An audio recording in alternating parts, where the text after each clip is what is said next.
Well, here we are again with another YouTube video from our digital photography SIG at Awesome. Today we're going to explore the type tool and the effects that you can get with it.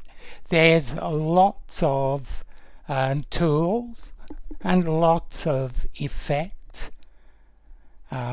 Click on the T down here and you can see at the bottom in the text tool options the different text tools, type tools, interchangeable I think.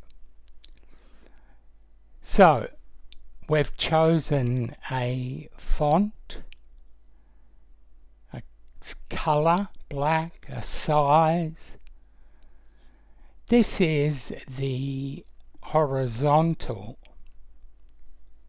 type tool.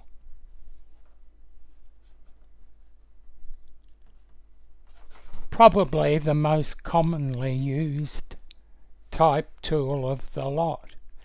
So click on that and then click where you'd like to start your text.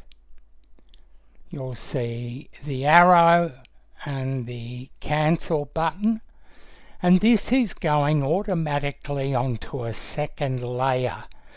The type usually goes onto another layer. So if you're all set, you can start typing.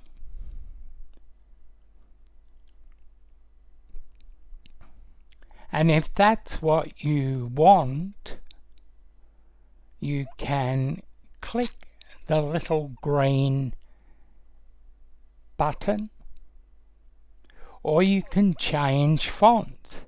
See how they alter in the menu and on screen. If that's what you want, you can now click that green arrow, tick rather, and it's set in its layer. It's still alterable and you can move it to where you want. I'll move it over here because I'm now going to show you the vertical tool on a different layer.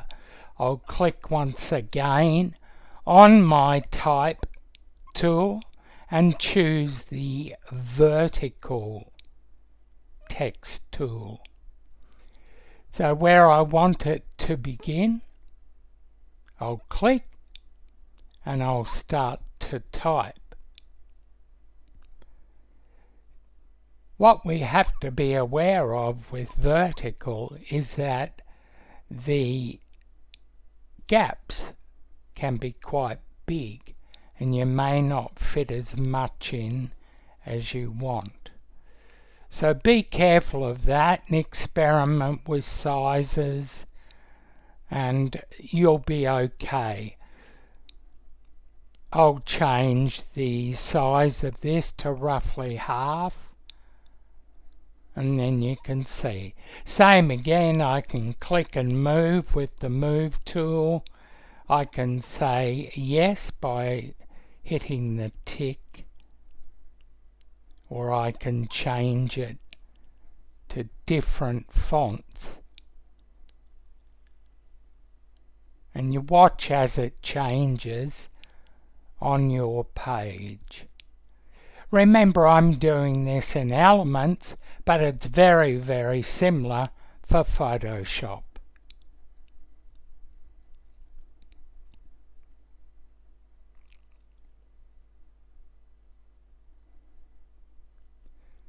Moving on, we now have the horizontal mask tool. So get a photo of something like this, plants, grass, sky, anything day to day and interesting. and you'll see the tool is the third from the right. I'm going to click and type, and I'm typing the word blossom. Once I've got that, I can click the tick, or I can move the word around. Now it's hard to see the marching ants, but they're there. So I move my move tool over the word, and I'm going to click, hold, and drag that text off there and onto a blank file. This is what I just typed, and it's come off the other photo. Now this is individual, so I can resize it. You could have children's eyes, you could have the grandkids playing, all sorts of things, but if you do, you probably need a fairly bold font. Right, a similar one is text on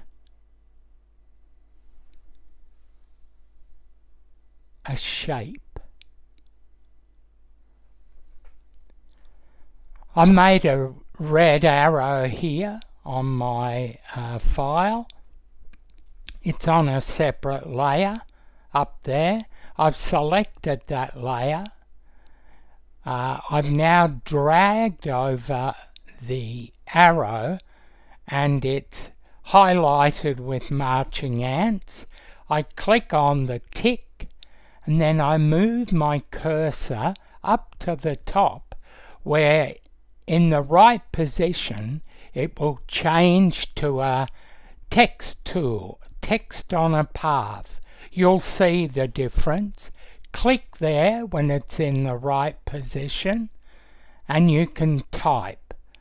Make sure you've got black or a strong contrast color, and you can type.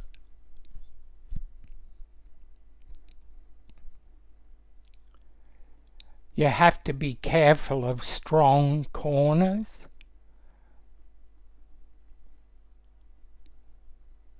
Because the type will overlap. So I'll just put a couple of spaces in here and more exclamation marks. You can also, with your move tool selected, shift that type around. Make sure that your type layer is selected if you want to move it.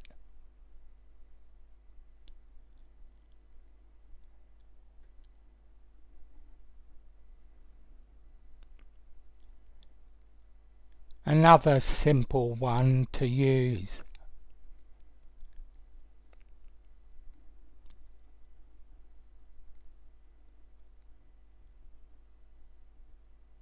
Okay, I'm going to draw an ellipse here. It's a type on a shape. So I go down, and when I click on that brush, the font brush, I've filled this with blue, which was not my intent. I think I'll have to go back. I can type on that, but there wouldn't be much point if it's all blue, because you're not going to see a lot. Still, let's keep going.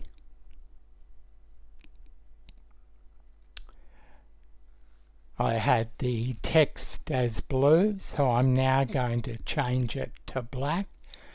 And you'll see when you have a shape how neat it is when you type. You can really get the type going well. Now I've moved away, so I have to reselect it and put my cursor back in. That's the good thing here, you can do that. So this is the text on a shape tool, and you can use any of those shapes down there, or in fact create your own. Click the tick when you're done, and you can move that tick, the text anywhere around the page.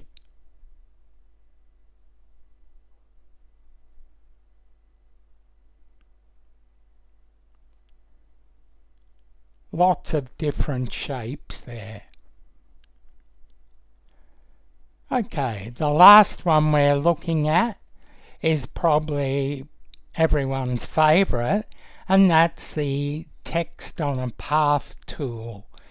I've drawn a quick picture of some hills. Now, when you do text on a path, it's the last tool down there.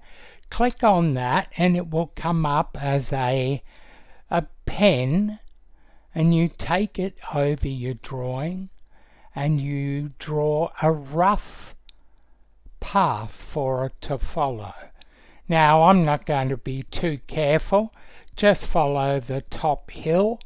Be careful not to make too many sharp edges, because you'll have a clash of letters. But just draw, let go the pen there. If that's how you want it, click the tick, and that will tell it that the path is correct. Move your pen over the path and it will turn into the type tool. Click on that path and you can start to type, and it will follow the path you just drew. Make sure you have the contrasting colour. Forgive me, I just couldn't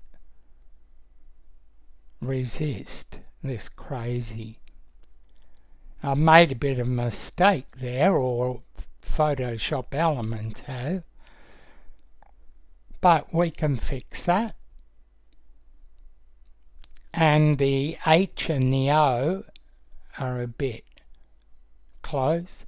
The green, G-R-E-E-N, so I'll put a space between the G and the R, and in the H and the O, click the tick and it's all fine. I can move that up a bit or back down, it's going to follow. I wouldn't put it down there, but there are lots of possibilities. So have fun with it all.